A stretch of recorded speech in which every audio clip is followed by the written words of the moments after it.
BJP Rajya Sabha former member GVL Narasimha Rao అధ్యక్షతన బహుభాషా కోవిదుడు, ఆర్థిక సంస్కరణల పితామహుడు, భారతరత్న పాములపర్తి వెంకట నరసింహారావు 105వ జయంత్యోత్సవాన్ని స్థానిక దస్పల్ల హోటల్లో ఘనంగా నిర్వహించారు.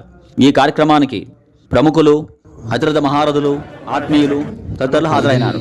ఈ కార్యక్రమానికి ముఖ్య అతిథిగా హాజరైన లోక్సభ ఫార్మర్ మెంబర్ బొత్స ఝాన్సీ లక్ష్మి మాట్లాడుతూ, వెలుగు తెచ్చిన వల్లి తెచ్చిన మహనీయులు పివి నరసింహారావు గారు, వారు ప్రధానమంత్రిగానే కాదు, తెలుగు బిడ్డ, తెలుగు వారంగా మనందరం కూడా ఇలా గట్టిగా చెప్పులతో గర్విస్తున్నాము. వారు వారసులుగా చెప్పుకుంటున్నాము అనే సంపదకి ఈరోజు మనందరం కూడా గర్వపడాలి.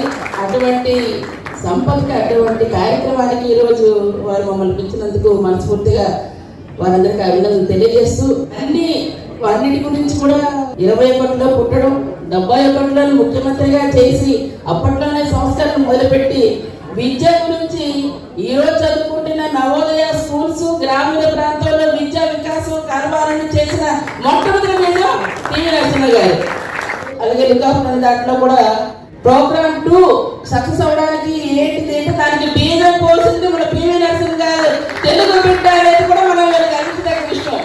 అటువంటి మహనీయులు పివి నరసింహ గారు ఆ రోజు ఎలా చేశామంటే వాళ్ళన్నిటి కూడా సంస్కరణ తీసుకురావడం తీయడం వల్లే. ఆయన ప్రధానమంత్రిగా ఎక్కినప్పుడు 15 రోజులకి సరిపోయే నిలువ ఉండే బంగారం మాత్రమే ఉండేది ఖజానాలో. అప్పుడు గేట్లు తెచ్చారు.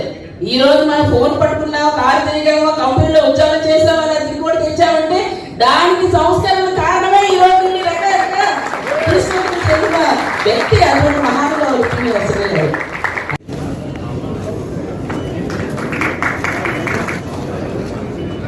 Ele é assim.